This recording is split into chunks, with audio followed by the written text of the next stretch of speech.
Wushu চ্যাম্পিয়নশিপে bronze পদক জয় ময়নাগুড়ির বিজয়। দিল্লিতে অনুষ্ঠিত হওয়া 68তম জাতীয় স্তরের স্কুল গেমস উশু চ্যাম্পিয়নশিপে ব্রোঞ্জ পদক জয় করল ময়নাগুড়ি সুভাষনগর উচ্চ বিদ্যালয়ের দ্বাদশ শ্রেণীর ছাত্র বিজয় বর্মন। জানা গিয়েছে, school games federation of India আয়োজিত এই চ্যাম্পিয়নশিপ দিল্লিতে অনুষ্ঠিত হয় গত 9 ডিসেম্বর থেকে 15 ডিসেম্বর। সেই খেলায় জলপাইগুড়ি জেলা থেকে 3 জন প্রতিযোগী উশু চ্যাম্পিয়নশিপে অংশ নেয়। সেই খেলায় অনূর্ধ্ব 19 বিভাগে 70 কেজি বিভাগে নামেন বিজয় বর্মন। সেই চ্যাম্পিয়নশিপে ব্রোঞ্জ পদক জয় করেন বিজয়। বুধবার বাড়ি ফেরেন প্রতিযোগীরা। জাতীয় স্তরে ব্রোঞ্জ পদক পেয়ে খুশি বিজয় বর্মন। সে জানায়, আমি অত্যন্ত খুশি এবং আনন্দিত।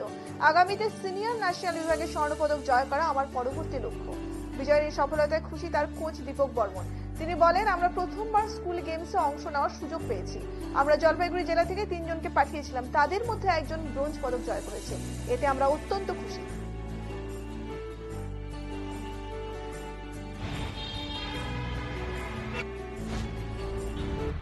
আমি উশুতে পদক জয় করে নিয়ে এসেছি দিল্লিতে 68তম ন্যাশনাল স্কুল গেমস থেকে। মানে কত তারিখ থেকে কত তারিখ খেলা হয়েছিল? 9 ডিসেম্বর থেকে 15 ডিসেম্বর। জলপাইগুড়ি জেলা থেকে কতজন গিয়েছিল তোমরা? জলপাইগুড়ি জেলা থেকে আমরা 3 জন গিয়েছিলাম। তার মধ্যে কতজন পদক পেয়েছে? তার মধ্যে আমি একজনই। তোমার বাড়ি?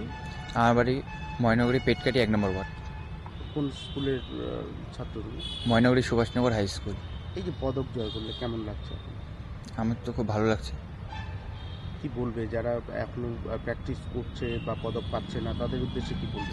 বলবো তারা যাতে আরও ভালো করে প্র্যাকটিস করে এবং পরবর্তীকালে তাদেরও কোনো না কোনো সুযোগ সুবিধা হবে বা তারাও মেডেল মারার চান্স থাকবে। এটা হচ্ছে দিল্লিতে খেলা হয়েছিল 68তম ন্যাশনাল স্কুল গেমস।